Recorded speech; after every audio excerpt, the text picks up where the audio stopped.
नमस्कार दोस्तों, मैं आपका दोस्त आपका साथी डॉक्टर प्रदीप कुमार अलग आपके सामने आ गया हूं अपनी एक अलग कविता सुनाने के लिए।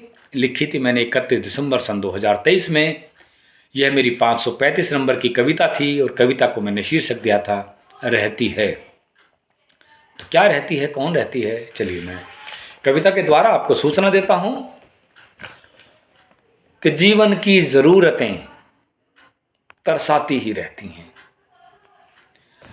जीवन की ज़रूरतें तरसाती ही रहती हैं, दुखड़े सदा यूं ही दिखाती ही रहती हैं, दुखड़े सदा यूं ही दिखाती ही रहती हैं। आंखों में तो सदा भरा रहता है पानी, आंखों में तो सदा भरा रहता है पानी, पलकें हैं जो उसको छुपाती ही रहती हैं, पलकें हैं जो उसको छुपाती ही रहती हैं। कि खुशियों का इंतज़ार होता है क्यों लंबा सा, खुशियों का इंतज़ार होता है क्यों लंबा सा, क्यों हाथों से खुशियाँ सरक सी जाती हैं, क्यों हाथों से खुशियाँ सरक जाती ही रहती हैं। और टीस सीने में हो, टीस सीने में हो भी तो कैसे हो कम, टीस सीने में हो भी तो कैसे हो कम, एक चोट रोज नई लग जाती ही रहती है, एक चोट रोज नई लग जाती ही रहती है। और बोझिल मन का बोझ घटता नहीं कभी, बोझिल मन का बोझ घटता नहीं कभी, जिंदगी हर रोज बोझ बढ़ाती ही रहती है। और जिम्मेदारियों से मुक्ति कब मिले क्या पता, कि जिम्मेदारियों से मुक्ति कब मिले क्या पता, जिम्मेदारियां भी बस सिर उठाती ही रहती हैं, जिम्मेदारियां भी बस सिर उठाती ही रहती हैं। और जैसे ही सफलता तक पहुंचते हैं ये हाथ, कि जैसे ही सफलता तक पहुंचते हैं ये हाथ, सफलता दूर होकर मुंह चिढ़ाती ही रहती है, सफलता दूर जाकर मुंह चिढ़ाती ही रहती है।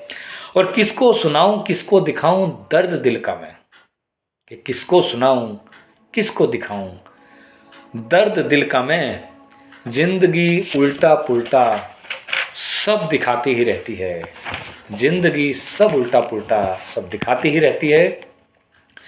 कि कैसे बचे जीवन बस यही फलसफा है अब, कैसे बचे जीवन बस यही फलसफा है अब, सांसें भी जीवन को लुटाती ही रहती हैं, सांसें भी जीवन को लुटाती या घटाती भी रहती हैं।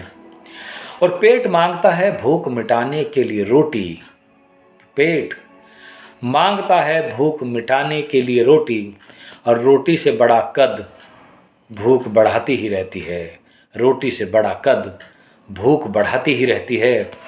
और भूख मिटाओ तो ढक पाता नहीं ये तन, भूख मिटाओ तो ढक नहीं पाता है ये तन, और महंगाई अपने नाम से यूं डराती ही रहती है, महंगाई अपने नाम से यूं डराती ही रहती है। कि भूख मिटाओ तो ढक नहीं पाता है ये तन, और महंगाई अपने नाम से यूं डराती ही रहती है।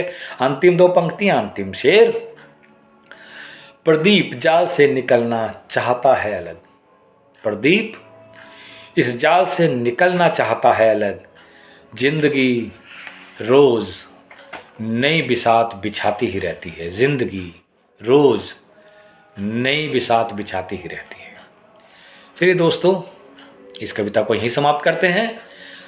और ज़िंदगी का ये काम है कि हमारे सामने मुश्किलों को खड़ा करती रहे, और हमारा ये काम है, हमारा ये इरादा है कि हम उन मुश्किलों को हम जिंदगी द्वारा दी गई उन मुश्किलों को पार करते रहें, मुस्कुराते रहें, और कुछ कहते और कुछ सुनाते रहें, सुनते रहें, और आप लोगों से मुलाकात का माध्यम बना रहे मेरी ये कविताएं।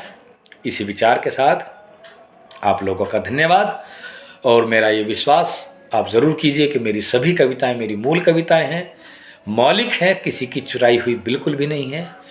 किसी से अगर मैच करती हैं तो यह सिर्फ इत्तेफाक हो सकता है, बाकी मेरा कभी इरादा ऐसा नहीं रहा तक मैं किसी कविताओं को अपने शब्दों में या अपने नाम से लिखूं या अपने नाम से प्रकाशित करूं। चलिए दोस्तों, धन्यवाद, आज के लिए इतना ही। Thank you.